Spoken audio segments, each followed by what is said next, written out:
Today we're testing out the Honda Transalp 750 2023 model year. Here it is now. It is kind of a in the middle piece between the CB500 range or NX500 and the Africa Twin, about 92 horsepower. With a full version, you can also get an A2 reduced version. So let's get to the controls. Here on the left hand side we have the clutch lever, which is a slipper clutch. We have the light switch here, high beam, low beam, and to press it down for the passing light. We have a mode switch here for the different modes that we have. We have standard mode, we have rain mode, we have gravel mode, we have user mode, and we have sport mode. We have a function button here. We have a joystick kind of button here. We have the horn here. We have the left and right the turn signal switch here. We have the hazard light switch here. On the right hand side we have the gas throttle. We have the brake lever for the front disc brakes. We have a combined emergency cutoff switch and starter switch right here. In the middle we have the display, which is TFT, and you can easily read it under any lighting conditions. You have different schemes. You can set it to black and white and different modes. You can basically see everything in the display which is relevant to you. It's a very nice display, crisp and clear. Underneath we have all the different data fields. We have 4 different tabs of data fields, so you can set them up to your liking there. This is tab 1, tab 2, tab 3, tab 4. You can put them in different order, whatever you like. This is everything you see in the display. To the right hand side here in the middle you see the mode, and which comes along with the different settings for power, EB, engine brake, T, traction control, ABS on or off. If I set it to a different mode, you will see it will change. For example, in rain mode we have a reduced power. If we go to sport mode we have full power. Engine brake is 2 bars there, two little segments of 4. And stuff like that. So you can also user select it. You can choose different values if you want to. That is no problem. To get into the menu, you press the joystick button to the right and you see all the different functions here. In this one installed we have a quick shifter here. We can change the shift point or the display of it, self-canceling turn signals, trip A auto reset. I don't go into details here because it just takes too much time. We have different display types, brightness, background, and so on. We have the general tab here, as you can see, and we have the service tab, and that's all I will show you now because it just takes too much time. It's a little bit boring as well.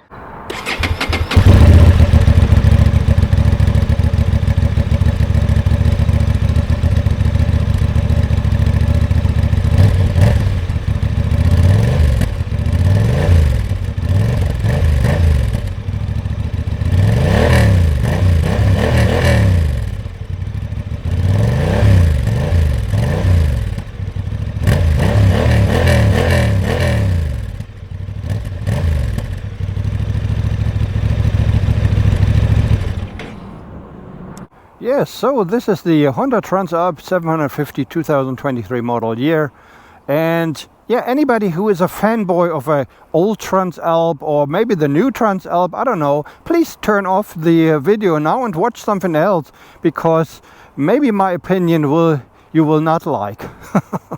Let's get on the bike and let's get going. To get things started, we have it in neutral.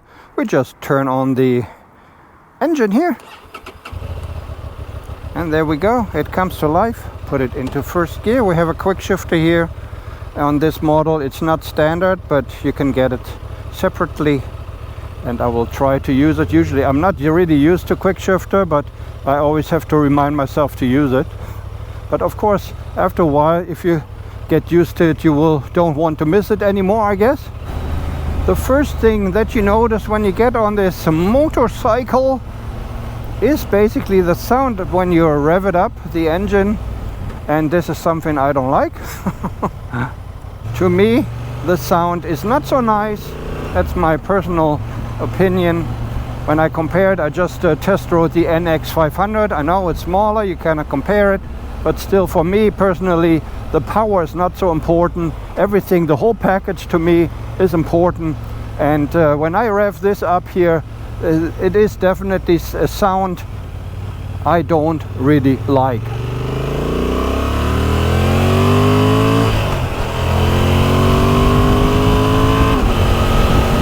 use the quick shift on that.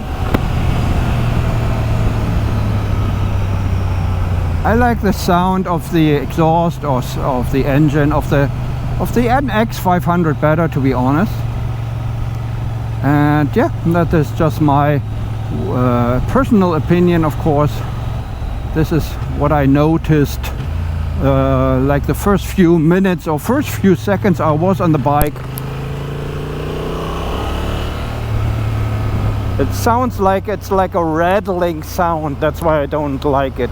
I mean, it probably is pretty nice to some other ears, but not to mine.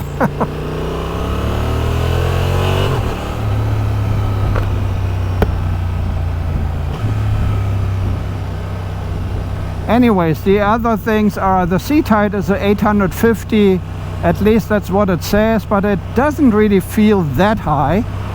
So I think already the NX500 is kind of height for me, but this one should be higher according to the specs, but I think it's about the same. I mean, it doesn't really matter if you get on this one on the NX500. I don't think there's any differences.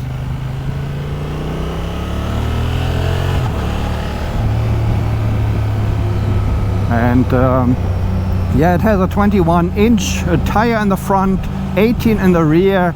It is very stable. You can definitely use it for longer rides on highways, freeways, as a tourer. You can use it off-road, of course. It is made for off-road. It has off-road modes. It has gravel mode.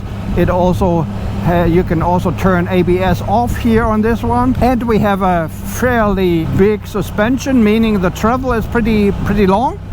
So definitely good for going off-road, the Honda Transalp here. Okay, yeah, in the corners, actually, I just noticed that it is still fairly flickable. I'm amazed because, you know, of the front tire, the 21-inch, but it is fairly agile. So no complaints there whatsoever about agility.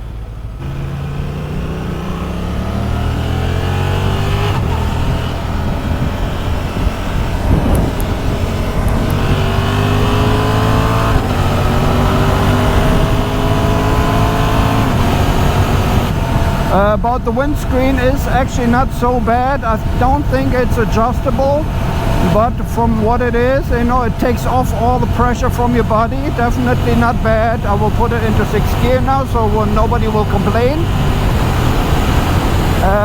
Of course, we have a lot of disturbance or turbulence on the side, so it is very loud in my helmet, but you can definitely go higher speeds easy because you don't have that much pressure on you. And yeah, on long stretches here, on long corners, it is very stable. Runs like on railway tracks here. A fairly short test ride here of the Honda Transalp 750 2023 model. The only thing I can complain about is the sound, which I don't like. Everything else is like it is a bike in the middle between the 500 series and the 1100. To me personally, you know, I'm not attached to this name Transalp from the old days because I don't have my license that long yet. So I cannot tell you anything about it, but from what it looks like a bigger CB500X NX500. So nothing special to me, to be honest. So yeah, it is a bike that works out of the module system from Honda. Nothing really special to me, to be honest. And I can already conclude my test ride and my thoughts I have about this bike here with the Honda Transalp 750. Thanks very much for watching. This has been Ride Out. Take care. Bye bye.